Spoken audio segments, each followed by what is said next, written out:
ಇವತ್ತಿನ ಬೆಳಿಗ್ಗೆ ಬ್ರೇಕ್ಫಾಸ್ಟಿಗೆ ನಾನು ಪಾಲಕ್ ಪನ್ನೀರ್ ಪಲಾವ್ ಮಾಡೋಣ ಅಂತೇಳಿ ರೆಡಿ ಮಾಡ್ಕೊತಾ ಇದ್ದೀನಿ. ಅದ್ರ ಜೊತೆಗೆ ಸ್ವಲ್ಪ ಸ್ಯಾಲೆಡ್ ಮಾಡೋಣ ಅಂತೇಳಿ ಸ್ಯಾಲೆಡು ಕೂಡ ರೆಡಿ ಮಾಡಿಕೊಂಡೆ. ಅದ್ರ ಜೊತೆಗೆ ಮೊಸರು ಬಜ್ಜಿನೂ ಅಲ್ಲೇ ರೆಡಿ ಮಾಡ್ಕೊತಾ ಇದ್ದೆ.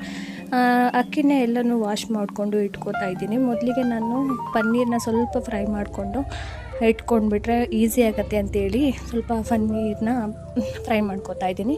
ನಾನಿಲ್ಲಿ ಚಕ್ಕೆ, ಲವಂಗ, ಶುಂಠಿ, ಬೆಳ್ಳುಳ್ಳಿ, ಹಸಿಮೆಣಸಿನ್ಕಾಯಿ, ಕೊತ್ತಂಬರಿ ಸೊಪ್ಪು, ಟೊಮೆಟೊ ಹಣ್ಣು ಮತ್ತು ಪಾಲಕ್ ಎಲ್ಲನೂ ಹಾಕ್ಕೊಂಡು ಚೆನ್ನಾಗಿ ಫ್ರೈ ಮಾಡಿಕೊಂಡು ಘಮ ಬರೋವರೆಗೂ ನೀವು ಫ್ರೈ ಮಾಡಿಕೊಂಡು ಆಮೇಲೆ ಆಫ್ ಮಾಡಿ ಸ್ವಲ್ಪ ಹಾರಕ್ಕೆ ಬಿಟ್ಟಾದಮೇಲೆ ನೀವು ರುಬ್ಕೊಳ್ಳಿ. ಎಷ್ಟು ಚೆನ್ನಾಗಿರುತ್ತೆ ಪಲಾವ್ ಅಂದರೆ ತುಂಬಾ ಚೆನ್ನಾಗಿರುತ್ತೆ.